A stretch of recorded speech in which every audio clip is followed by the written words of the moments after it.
It's really hard to consistently tell a story that draws people in if it's just made up. It's got to be authentic. It's got to be, something unique to you. Welcome everyone to another episode of Category Champions. Today we have Andrew Gazdecki on the show. Andrew is the CEO of Acquire.com. Acquire.com is a marketplace that helps startups get acquired. They've helped over 100 startups go through acquisition, and they've facilitated over $500 million in closed deals. We bring Andrew to the show because he is one of the best people I've seen in creating a brand story and helping it distribute it at scale. He is able to create a story that people really care about and really break apart from the status quo and help startups play a new game. Today we talked a lot about storytelling. We talk a lot about building a strategic narrative. We talk a lot about the role of the founder and how to distribute it. And I think it's going to be very useful of an episode for founders that really want to create a new category. Andrew has done that. He's done that multiple times, really. And it's going to be a great episode for that if you're interested in it. So let's jump right in. Welcome, everyone, to another episode of Category Champions. Today we have Andrew Gazdecki. He's the founder and CEO of Acquire. Acquire has helped thousands of startups get acquired, facilitated hundreds of millions of dollars in closed deals. They're an incredible company that are taking over the space. And Andrew, thank you so much for being here. I really appreciate your time. Yeah, thanks so much for having me, Marty. I'm a big fan of you. Likewise. So I actually wanted to start with one of our earlier interactions that we had, which is a few years ago now, where you sent me a document with the very origins of what would then become MicroAcquire, then Acquire. And in that document, you had a bit of this story that you had in mind for what Acquire was going to be. I would love for you to share a bit more about how the story of Acquire comes from, right? What's the initial story of MicroAcquire back then? How does it come up to your mind to think, okay, this is the story for this company that I want to start now? Yeah, so that's a great question. When I think about the story that you tell for your company, it's extremely important because it helps people understand why it's important, why they should care. And the story for Acquire was really one from just personal experience of going through an acquisition, struggling to find a buyer, figuring out due diligence and the legal aspect all on my own. And I just saw a gap in the market that I felt needed to be filled. So using my prior experience with acquisitions really helped me, build a marketplace that I wish I had when I was essentially selling, my businesses. Right. Do you sit down back then and obviously people tell you to write a business plan, but most companies you don't really need that. Do you sketch it out? What is the inception of that story? Is it just in your mind, or do you meet with somebody to talk it through? How does that start to be born, the idea? I think, with the story, it's got to be authentic. You could make one up, I guess, but it's really hard to consistently tell a story that draws people in if it's just made up. So no, there wasn't any really thought process. It was just me telling my story in terms of, businesses I built in the past, how did the acquisition process go, the bumps I went through, just understanding that process end to end, and then pulling the curtains back on it, so to speak, in terms of what is due diligence, what is required from, buyers to be interested, how to even find a buyer. So I guess, long story short, your question, I would just say, it's got to be authentic. It's got to be, something unique to you. It's got to be something defensible. And, the most defensible thing is something that's unique. It's your story. No one can copy it. How's the story evolved over the time? I know you guys went from MicroAcquire to Acquire. Does the story change as you rebrand? Or I think you guys are a couple years now, maybe more in already.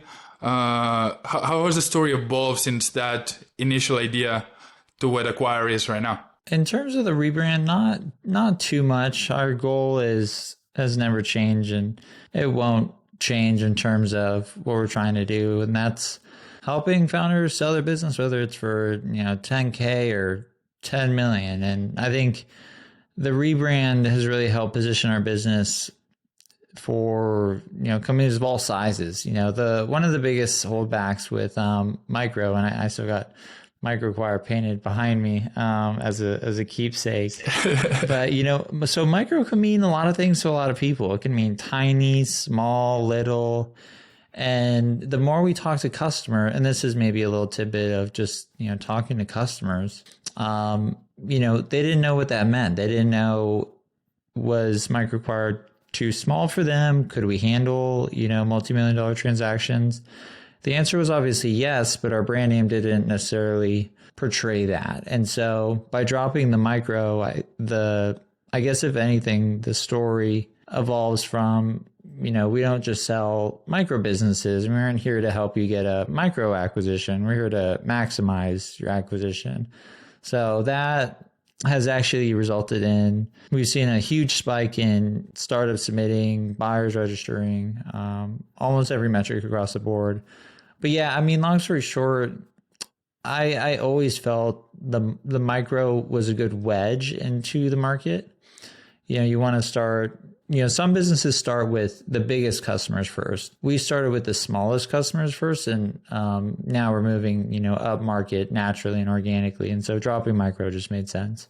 It's interesting how languaging can have that effect, right? Like just a simple micro at the beginning can have an effect of like people's perception on what the company is, even though like you guys were able to handle larger companies back then as well. And you guys had some of those. You mentioned like talking to customers. When you have this idea and when you have this initial story of what MicroAcquire at the time can potentially be, how do you test that story? Like when you're talking to like potential customers in the future, do you have a mindset, a framework of, I'm going to test how the story resonates and what their perception is versus what I'm trying to say?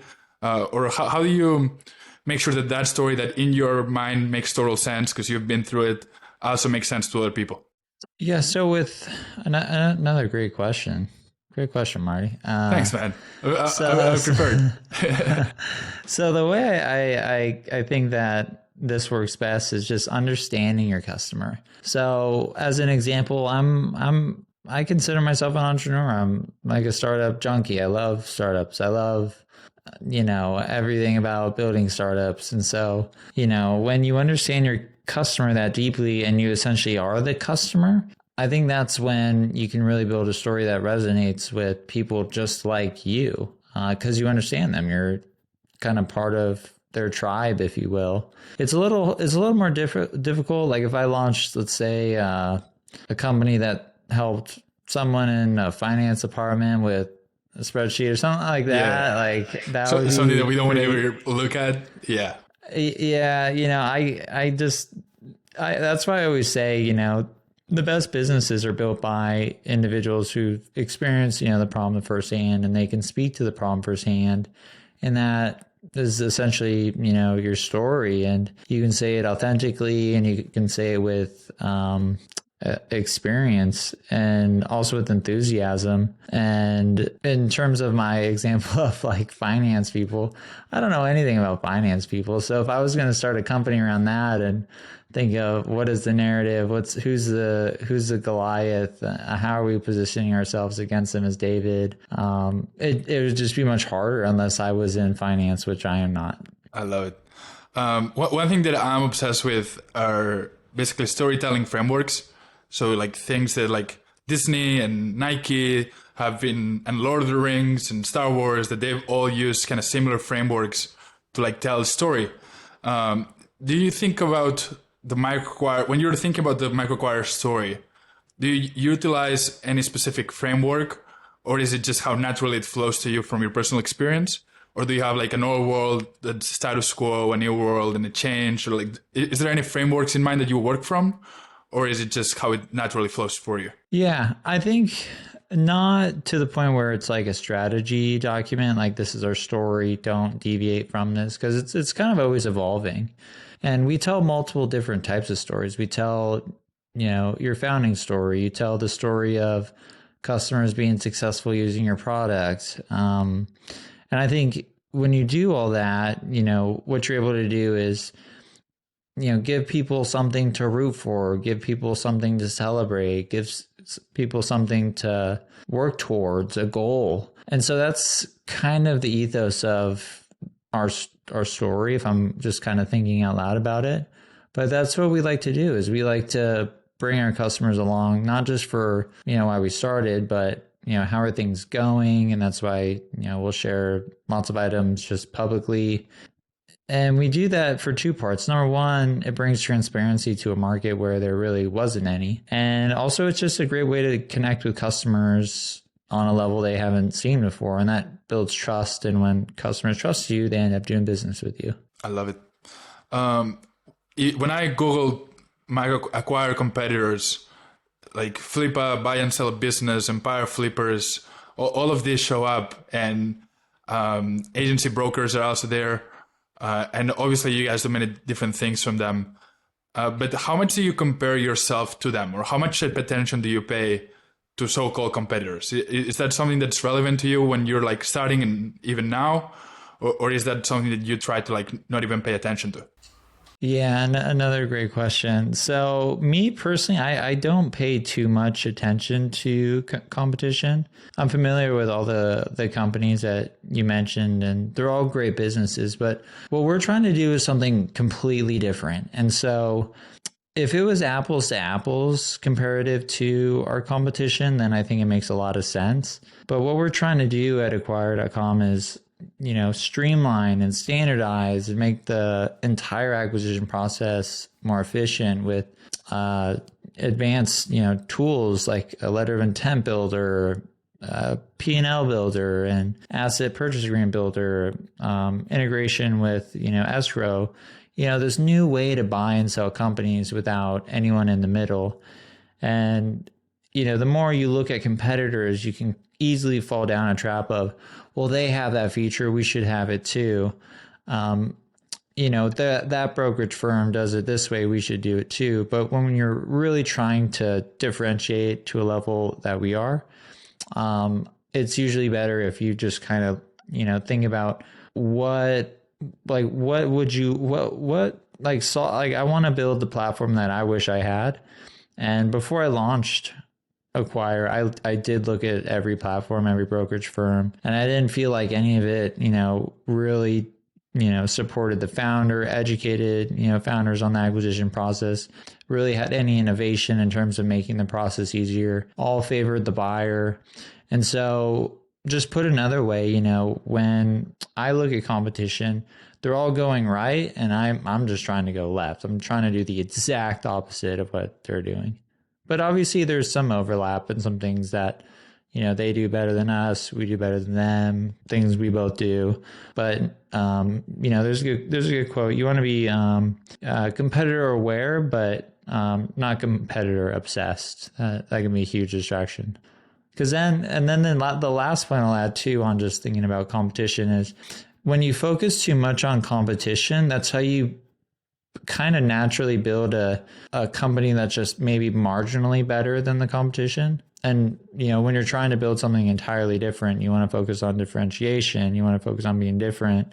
And a lot of that is done through unique thought, not just looking at what they're doing and making it a little better. So that's how I think about competition. I love it. No, yeah, we help companies like create this new category, and it's so easy to go back to like, we're just better than them at this specific thing or this feature, right? I think you once tweeted about, if your startup's competing on features, you've already lost, right? Like if that's just marginally better, you're not different enough. Which I want to ask you, right? If you're not competing on features, what are you competing on? Is the story your moat, or what's the places where you see more defensible to compete against everyone else in the market beyond just the features? I would say trust and transparency and security. Like when you're selling a business, the biggest factor is, trust. You meet a buyer, how do you due diligence them? So we'll verify funds, we'll verify their ID. You'll be able to look at their, LinkedIn profile. Security in terms of ensuring that when you list your business, it's entirely private. So, your team, your employees don't find out. And then, just transparency, just bringing a level of, education around everything related to acquisitions, which is, held back. So I would say, brand is, our biggest competitive advantage.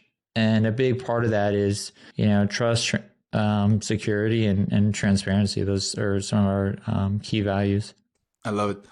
I don't mean to sound creepy, but I do want to quote on a tweet while I was preparing for the episode that you said, I've always fought for underdogs. At Bizness Apps, we challenge big business versus small business, all the way up to Apple. At MicroAcquire, we're challenging media coverage for startups, all the way up to TechCrunch. My point, challenge status quo and stand for something. Obviously, the beef with TechCrunch, I feels like it's settled a little bit. But I think you're really good at finding enemies or villains that you can rally against and like draw a line in the sand.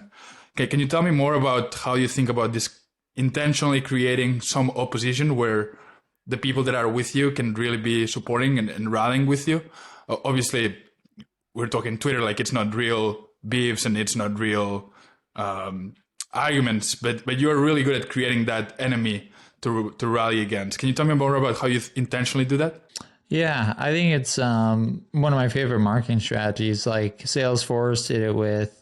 You don't have to do it with a specific, company. I don't recommend it unless like you truly believe it. But for context, with TechCrunch, I used to read TechCrunch all the time, and then it started to feel like a carousel of just who's getting funded every day. And then I just thought, hey, you guys used to write about bootstrap companies. What happened? And so there was an opportunity there. And I think a lot of people agreed that, we'd love to hear about bootstrap companies, the companies that inspire you, goes through what got you started, real, company building stories, not just, hey, you got funded. Here's a quote from the guy who funded me, press release. And so that was fun. And they've actually started writing about bootstrap companies, which I think is great. But you're not going to be able to please everybody. If you try to please everybody, you end up pleasing nobody. And a large portion of the businesses, if not 90% or more, we serve bootstrap startups. Companies that are profitable and sustainable. Those are the ones that typically get acquired the fastest and for the highest price point on acquire.com. So, we really thought there was an opportunity to kind of be, the voice of that community.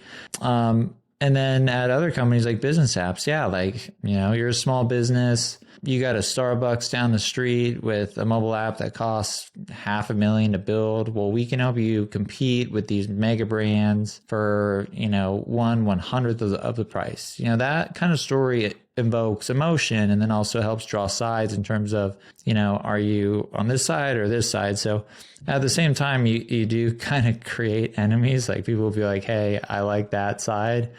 But then you also get a lot of, brand affinity and on the other side. So that's how I think about it. Do you ever wonder where the line is, right? Like, do you ever wonder, am I pushing too hard? Or like if founders are also using this David versus Goliath like strategy of telling your story, right? How do you do that while remaining likable, right? Because is it because it's very honest to you and you're not just picking a fight just to pick a fight? How do you do that without not crossing? Yeah, I mean, I would say not like being like super like insultive or rude or unprofessional. You can be funny and poke jokes, but there's definitely a line. Don't be like an asshole and say super mean stuff. Like when we were launching bootstrappers.com, our publication for bootstrap founders, we would just kind of share that as kind of like the main point, and also just point out that this is the exact opposite of publications like TechCrunch and all the other big publications that were at the time only posting about giant fundraising rounds, which we're seeing less of. And so there's definitely a line. You don't want to just go and cause fights with people for attention, and then because it's also not for the faint of heart too, as well, because not everyone's going to agree with you. And so, I would think about it and only, apply a strategy if you really believe in it. And so I really believed in it. I was like, you should be covering these businesses. They're great businesses. You used to. My previous company, Bizness Apps, was bootstrapped and was featured in TechCrunch like 10 times. They'd cover, product updates. They'd cover milestones. And then they just stopped writing about that stuff. And I grew up reading TechCrunch. And so I remember the first time I was actually featured in TechCrunch. It was on Thanksgiving Day. And I woke up in the morning to an email and I was like, oh my gosh, this is awesome.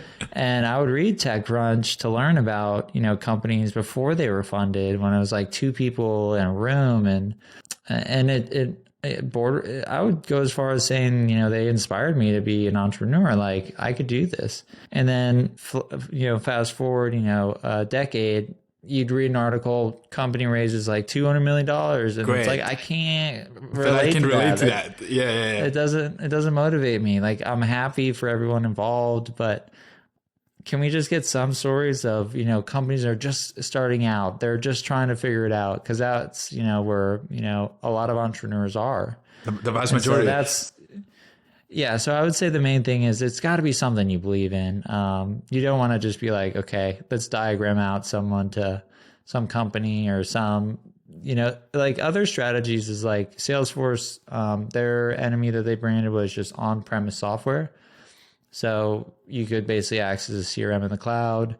Drift had a really good campaign against forms. So they would have a campaign of, no one wants to fill out a form anymore. Yeah, with conversational marketing and all that. Yeah. Yeah, and then Hey did one against like just general privacy with their email tool. So it doesn't necessarily have to be like a company but it has to be something that you believe in. Salesforce believed that software should be accessed in the cloud. It's easier to update. You don't have to install something on your computer. Drift did believe that, people don't want to fill out a form to get simple information. I don't.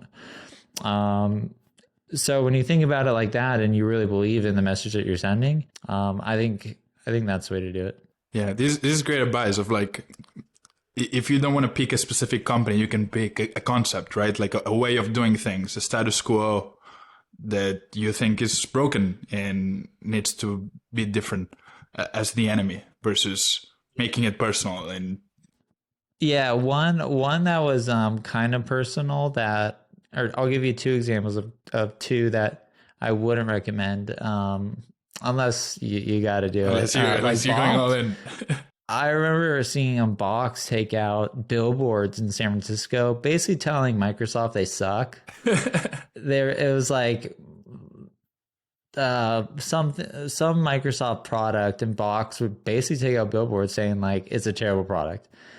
And maybe I'm getting that exactly wrong, but that's kind of how I interpreted it. And then Uber and Lyft had a good old food fight in San Francisco. I remember seeing like some Shave the Stash was a campaign because all the Lyft cars had the pink mustache. Yeah. So I think those are kind of petty, because Microsoft, they got some good stuff going on. And also they're not that effective, right? Because if you're just competing in the same category, right, and you don't differentiate yourself enough, like with Uber and Lyft, right, the saying we're just better than them is not really as effective as saying this is broken and this is how we're doing things completely different.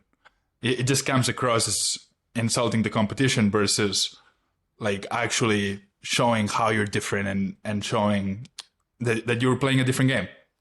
Yeah, it's well put. I would say, the key to, quote unquote, beef marketing is to, have a belief in a market that is, contrary from what a lot of people believe. And then when you come out with that message, if you're correct, then other people will support that message. And then that's when you have a really good, story to tell. And people remember these stories, it's something for them to rally behind. And then that's how you can turn, just followers into fans and fans into customers and so on. How do you measure a story, Andrew? How do you tell if a story is working or not, right? Is it just qualitative data, on Twitter saying like people supporting you, or like let's say you're a B2B founder and you want to put more emphasis on telling your story for your company. Are there KPIs that you should be tracking? Like, what do you guys track internally at MicroAcquire, if you don't mind sharing? Like, how do you tell if a story is working or not? Yeah, it's a tough one because there's no way to have direct like marketing attribution for brand. The closest one is, figuring out how many people search your company name each month just on Google. That's just people doing research on your company. So that just gives you coverage of, or an idea of, how many people are interested in learning more about your business. But it's tough. I mean, because you can have, multi-touch attribution where they hear your story, but then they do research and then they convert into a user through a paid ad, or they hear a podcast or something like that. So there's multi-touch attribution. But I would say, no, there's, I'm sure someone has a better answer, but, we just measure it in just general performance as, kind of a lift to every channel that, we market in. I agree. No, I think that's probably the best way to measure it. Just if things are going up and to the right, it's working, right? And if they're not, it might not be working as well.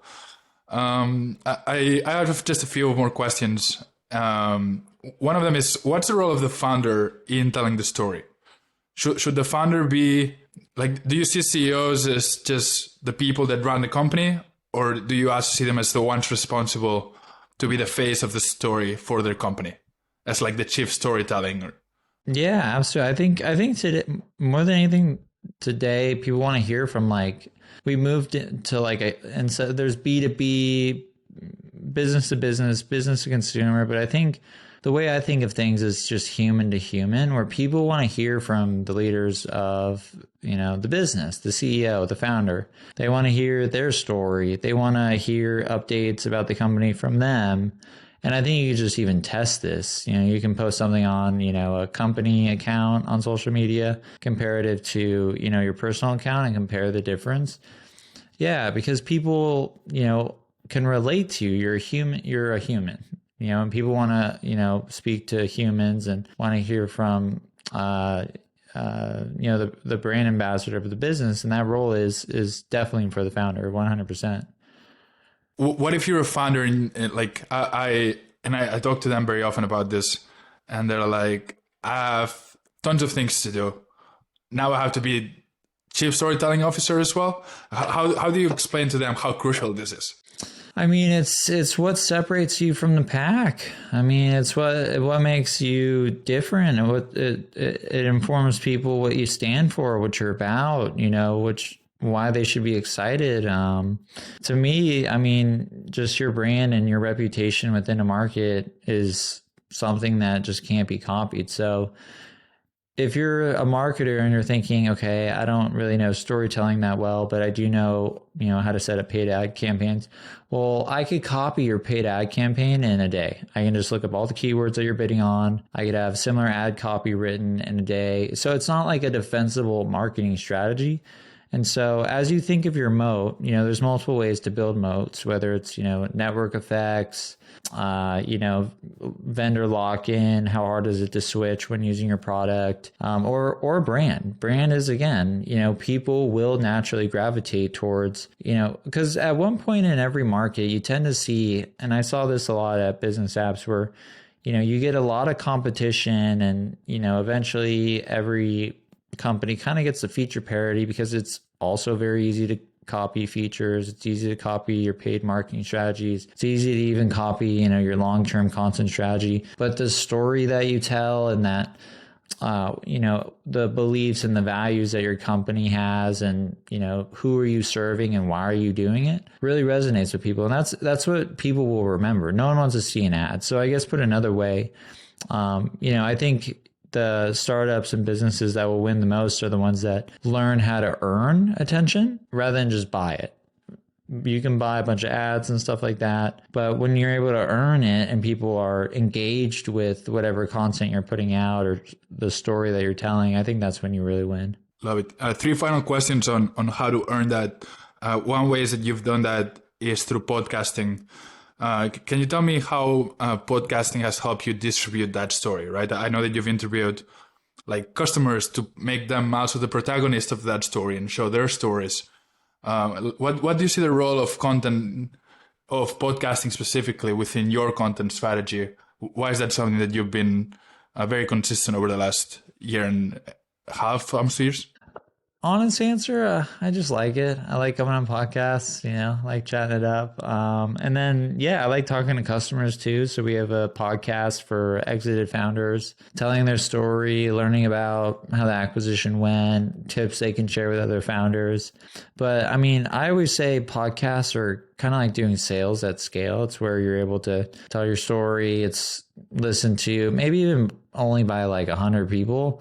But out of those 100 people, maybe 5 of them share it with another couple people, and that, can kind of have a snowball effect. But it compounds, I think just any opportunity you have to tell your story and, go on a podcast, or you have someone else's story that aligns with your company, you should tell it. So whether that's customer success stories, the background of your company, there's a number of different, topics for your prior, experience. Why are you building this? But there's just so much to talk about. And that's what, again, people remember, like if you there's a stat, and this is kind of maybe a ironic, maybe thing to say, but, like there's a stat around the amount of people that remember a stat compared to a story. So I don't know what it is. That proves the point, right? Yeah. What's the word when like it's, I'm thinking ironic, but it's not the right word, but, people remember stories, but if you throw up like, hey, we have ROI of like, 66% better than they're going to remember the story more than that. I love that forgetting the exact stat is so meta that it proves the stat, right? Like, forgetting it doesn't matter. That's the exact point. No, I love that. I think that every B2B brand should copy at least that, just interviewing your customers, because you're really getting testimonials at scale that are actually content. Like that should be like a requirement for every B2B brand, of just interview the people that are happy working with you and put that as content and show their story. Another way that you guys are sharing the story is through bootstrappers, and I know we briefly touched on it before.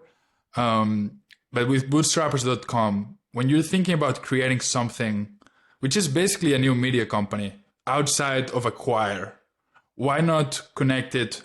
Most people, what they would have done is just put it in the blog of Acquire, right? Why make it a different entity? I think it needs to be separate. Separate team, separate type of thinking, independent of the current business that you're running. Otherwise it kind of just rolls into your blog, and it doesn't have that same sort of purpose and mission if it's just on your blog. So having it separate, like bootstrappers.com stands for something. We just have stories of bootstrap founders. But if it was just kind of like in our blog, it doesn't send that message of we created the publication dedicated to bootstrap founders. If we put it on our blog, it's like, well, we read about bootstrap founders from time to time. So it's a stronger way to get your point across, and also give the team some autonomy in terms of who are we going to cover? What is our strategy? And have it, different from just your internal, core company strategy. Interesting. So it's different teams within it, mostly? Yeah, entirely separate. I love it. And just final question. We talked about podcasting. We talked about your socials on Twitter and LinkedIn. We talked about bootstrappers.com. How do you see the content strategy evolving over the next 6 months to a year for Acquire? Is there anything that, from a content perspective, that you want to do that you guys haven't gotten around to doing yet? Or you're just letting it compound what it's working right now? I think with content, when you kind of find your rhythm, just keep doing what's working for years. As simple as that. And that's kind of our strategy. Just, we know what works, and we're just going to continue doing that, because content is kind of a long-term play. It's not something that has, overnight results. It's not, again, like paid ads where you just flip them on and, you got people coming to your business right away. It takes time to have, blog posts, distributed over social media, or podcasts, distributed over multiple platforms. It takes time for content pieces to be ranked in Google if you're going after an SEO strategy. So I would say, just consistency, just keeping at it. Amazing. Andrew, thank you so much for the time, and I really appreciate it. I think we covered bunch of things. This is great. I really appreciate you being here. Yeah, had a blast. Thanks for having me on again, Marty. Absolutely, my pleasure. And for everyone listening, this was the episode with Andrew Gazdecki. Please sign up for acquire.com. We'll put Andrew's links below, all that stuff at the end of the podcast that we should say. Cool. Awesome. Thank you so much. We'll see you next time.